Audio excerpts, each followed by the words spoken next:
Hello guys, welcome back to my channel. তো আজকে আমি একটি নতুন ড্রামা এক্সপ্লেন করতে যাচ্ছি, যার নাম হচ্ছে my page in the 90s। হয়তো নামটা আপনারা আগেই শুনেছেন। ড্রামাটি এখন ট্রেন্ডে চলছে অ্যান্ড আমার ড্রামাটি দেখে অনেক বেশি ভালো লেগেছে। আমি আর আগে কখনো এমন ড্রামা এক্সপ্লেন করিনি। ড্রামাটি অনেক বেশি সুন্দর। বন্ধুরা, আপনারা আমার চ্যানেলে যদি নতুন হয়ে থাকেন তাহলে আমার চ্যানেলটিকে সাবস্ক্রাইব করে দিন, যাতে এইভাবেই নতুন নতুন ড্রামা আপনারা দেখতে পারেন। আপনারা ভিডিওতে দেখেন বাট ভিডিওতে লাইক বা কমেন্ট করেন না। আমি অনেক কষ্টে ভিডিও বানাই, তাই আমার রিকোয়েস্ট, প্লিজ যদি আপনাদের ভিডিও ভালো লেগে থাকে তাহলে একটি লাইক অবশ্যই করবেন। তো চলুন এক্সপ্লেনেশন শুরু করা যাক। তো ড্রামার শুরুতেই আমরা এই ড্রামার ফিমেল লিডকে দেখি। সে অফিস যাচ্ছিল অ্যান্ড তার কানে ইয়ারফোন ছিল, যার দ্বারা সে একটি নোবেল শুনছিল। অ্যান্ড এই নোবেলে মেল ক্যারেক্টারের বিহেভিয়ার অ্যান্ড লাইফস্টাইল একদমই তার বসের মতো ছিল। আর এখানেই আমরা এই ড্রামার মেল লিডকে দেখি যে অনেক বেশি হ্যান্ডসাম অ্যান্ড রিচ ছিল। অ্যান্ড তারা দুজনেই লিফটে প্রবেশ করে অ্যান্ড তারা একই টাইমে আলাদা আলাদা লিফটে উপরে যাচ্ছিল। অ্যান্ড এখানে আমাদের মেল লিড ফিমেল লিডকে দেখছিল। নেক্সট সিনে আমরা এই ড্রামার হিরো হাইমিংকে দেখি। সে এক কোম্পানিতে এসেছিল তাদের প্রজেক্টের ব্যাপারে কথা বলার জন্য। অ্যান্ড ওই কোম্পানির মালিক লাইভ স্ট্রিমিং গার্লদের ব্যাপারে কথা বলছিল যে তাদের কাছে টপ লাইভ স্ট্রিমিং গার্ল আছে। কোম্পানি ওনার হাইমিংকে বলে, আপনি কি কোনো লাইভ স্ট্রিমিং দেখতে চান? সে ইয়েস বলে। তাই আজকে লাইভ স্ট্রিমিং তারা চালিয়ে দেয়। আর যেখানে হিরোইন হুয়ানা আজকে লাইভ স্ট্রিমিং করছিল আর যা হাইমিং চুপচাপ দেখছিল। হুয়ানা এখানে লাইভ স্ট্রিমিংয়ে বলে, ভালোবাসা আমাদের জন্য অতটা ইম্পর্টেন্ট নয় যা আমাদের লাইফে বাকি জিনিস।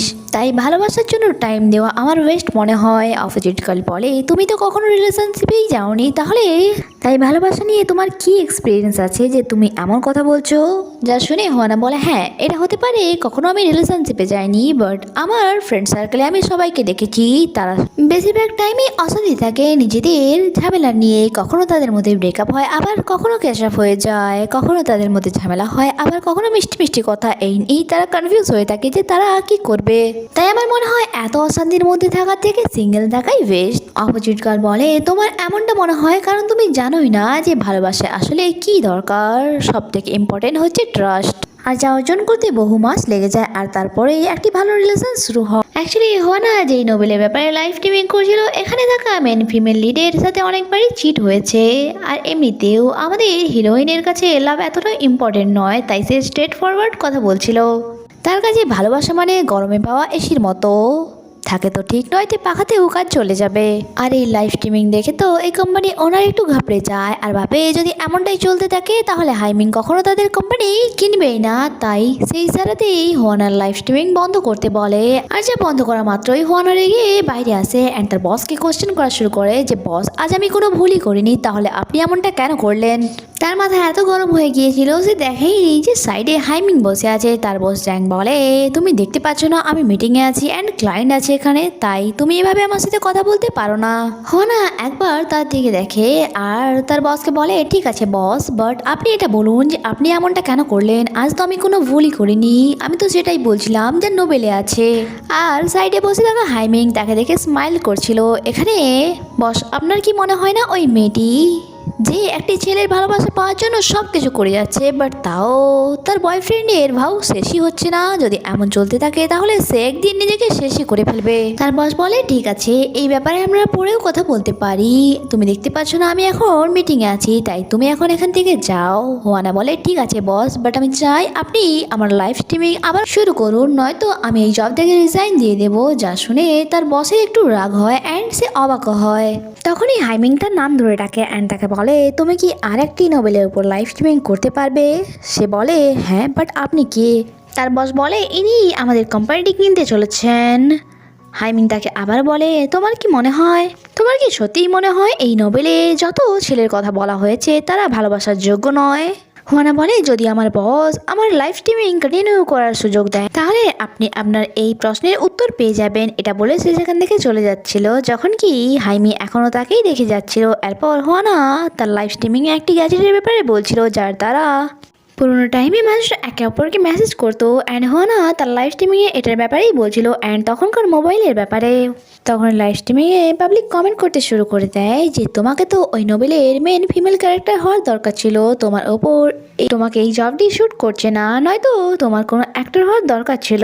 যা শুনে হুয়ানা বলে, এটা হতে পারে না, কারণ আমি একটি সাধারণ মেয়ে। হ্যাঁ, এটা ঠিক। এই নোবেলে যে মেয়েটির কথা বলা হয়েছে তার আর আমার নাম শুধুমাত্র এক, নয়তো আমাদের মধ্যে আর কোনো মিলই নেই, আমরা একদমই আলাদা। এরপর সে তার সামনে রাখা একটি টয়ের ব্যাপারে বলতে শুরু করে দেয় যে এটা অনেক বেশি ডিফারেন্ট, এটা কোনো সাধারণ মানুষ বানাতে পারে না, শুধুমাত্র একটি জিনিয়াস মাইন্ড ছাড়া। আর তখনই হোয়ানা অকওয়ার্ড ফিল করে অ্যান্ড তার মনে হচ্ছিল যেন তার মাথা যন্ত্রণায় ফিরে যাচ্ছে অ্যান্ড তার চোখের সামনে সব কিছু ঝাপসা হয়ে আসছে। আর দেখতে দেখতেই সে অজ্ঞান হয়ে সোফাতে পড়ে যায় অ্যান্ড তার হাত থেকে ওই টয়টি নিচে পড়ে ভেঙে যায়, আর যা থেকে একটি অদ্ভুত ধরনের লাইট বের হয়। নেক্সট সিনে আমরা হোয়ানাকে এক জায়গায় দেখি অ্যান্ড যখন তার চোখ খুলে সে বুঝতে পারছিল না যে সে কোথায় আছে, বাট তার সামনে ওই টয়টি পড়েছিল যা ভেঙে গিয়েছিল অ্যান্ড সে উঠে আশেপাশে জায়গা দেখতে শুরু করে দেয়। তখনই কেউ পেছন থেকে তাকে বলে, তুমি এখানে কি করছো? তুমি জানো না আজ সানডে, তাই মিউজিয়াম তো বন্ধ। আর আমরা দেখতে পাই যে এই মানুষটি আর কেউ নয়, আমাদের হিরো হাইমিং ছিল। হর্নে তাকে জিজ্ঞাসা করে, আপনি কে অ্যান্ড আপনার জন্যই আমার এই অবস্থা। জানি না আমার মাথা কেন এত যন্ত্রণায় ফেটে যাচ্ছে, আপনি কি বলতে পারেন? জানি না আমার এত ডিজিনেস কেন ফিল হচ্ছে। ওই ছেলেটি বলে, এটা 1999, তাই আপনার জন্য ভালো হবে যে আপনি ভেবেচিন্তে কথা বলুন। আর আমি আপনাকে আগেই বলেছি যে আজ সানডে, তাই আজ মিউজিয়াম বন্ধ, তাই আপনাকে এখন এখান থেকে যেতে হবে। হোয়ানা এটা জেনে অনেক বেশি অবাক হয় যে এটি 1999 চলছে। সে তাকে জিজ্ঞাসাও করে যে আপনি কি বলতে চাইছেন, বাট সে সেখান থেকে চলে যাচ্ছিল যখন কি এই মিউজিয়ামের গার্ড এসে তাকে বলে, তুমি এখানে কি করে এলে? যখন চলে এসেছো তাহলে টিকিটের টাকা তোমায় দিতে হবে। মনে বলে, তুমি কে আর আমি তোমাকে টাকা কেনই বা দেবো? তখনই সেখানে একটি মেয়ে দৌড়ে আসে অ্যান্ড তাকে বলে, তুমি ঠিক আছো তো? আর আমরা জানতে পারি এই মেয়েটি নাকি তার ফ্রেন্ড অ্যান্ড তার নাম ম্যাং। যখন কি হোয়ানা তাকে জিজ্ঞাসা করে, তুমি কে? ওই মেয়েটি অবাক হয়ে বলে, তোমার কি কিছু হয়েছে? তুমি আমাকে চিনতে কেন পারছো না? যখন কি হোয়ানার মনে পড়ে যে আমি তো লাইভ স্ট্রিমিং করছিলাম, এটা আমি কোথায় চলে এলাম। হ্যাঁ, সে বাইরে চলে যায়। ওই ছেলেটিও তার পেছনে যেতে চাইছিল, বাট ম্যাং তাকে আটকে বলে, আমি তার টিকিটের টাকা দিচ্ছি। আর এদিকে যখন হোয়ানা বাইরে আসে, সিস্টেমের তরফ থেকে তাকে ওয়েলকাম জানানো হয় যে এখন থেকে এই নোবেলের মেন ফিমেল লিড তুমি। যা দেখে তো তার বিশ্বাসই হচ্ছিল না অ্যান্ড তার মনে হচ্ছিল সে অসুস্থ, নয়তো সে কোনো স্বপ্ন দেখছে। এটা ভেবে চিন্তিত ছিল। তখনই তার পকেটে কিছু ভাইব্রেট হয় অ্যান্ড সে যখন পকেট থেকে হাত বের করে, তার হাতে ওই পেজারটি ছিল যার ব্যাপারে সে আজকে লাইভ স্ট্রিমিংয়ে পাবলিককে বলছিল। অ্যান্ড ওই গ্যাজেটে একটি মেসেজ আসে যাতে লেখা ছিল, নোবেলের ফিমেল লিড হওয়ার দরুন আপনাকে আপনার টাস্ক কমপ্লিট করতে হবে। যা দেখে হোয়ানা অনেক বেশি অবাক হয় অ্যান্ড সে বুঝতেই পারছিল না এইসব কি হচ্ছে। তার তো বিশ্বাসই হচ্ছিল না, সেই জন্য সে সিস্টেমকে জিজ্ঞাসা করা শুরু করে দেয় যে আপনি কি বলছেন? আপনি কি ওই ওল্ড নোবেলের ব্যাপারে কথা বলছেন? আর এখন ওই নোবেলের মেন ফিমেল লিড আমি। আর তার এই কথার উত্তরে ওই গ্যাজেটে ইয়েস লেখা আছে, যা দেখে না অবাক হয়, কারণ সত্যি এটা বিশ্বাসযোগ্য ছিল না। অ্যান্ড এখানেই এই ভিডিওটি শেষ হয়। আগে কি হয় তা জানতে স্টে কানেক্টেড। ভিডিও ভালো লেগে থাকলে লাইক আর কমেন্ট করবেন। দেখা হচ্ছে পরের এপিসোডে। Bye bye.